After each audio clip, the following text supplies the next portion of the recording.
Um, Hello, my name is Sheila Zavala, and in this occasion, I'm going to tell you a little story that my mom always told me when I was a child. Okay, there was once a witch who had a magic broom, which she liked flying very much. Each time she was flying through the sky, she met a bear. Bang! Into the pan it went.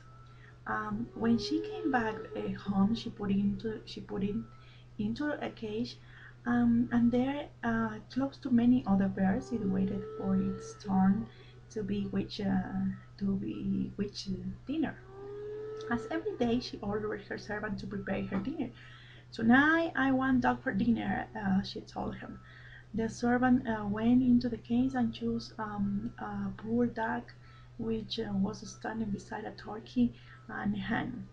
He took it to the kitchen, and there, instead of putting it into the pan, he opened the window and set it free so it could fly again away.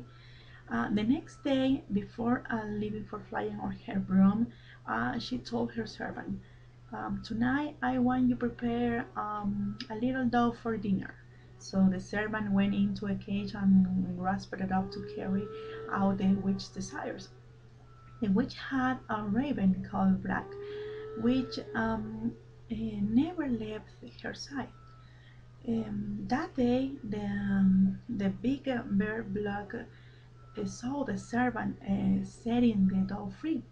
"I saw you," the raven said. "I tell my mistress, and she'll get so angry that she'll turn you into a goose for dinner, for her dinner."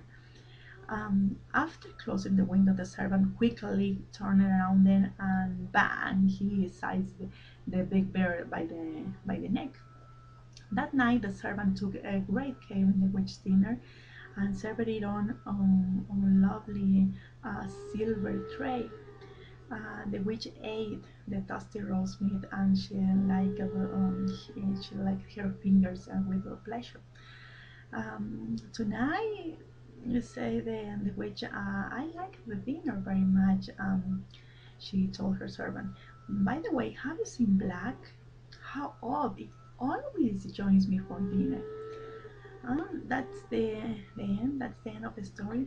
I like very much this story, and I think it's because it's moral. Its moral is very good. I think the principal moral is that we always should act in the best way. Thank you very much.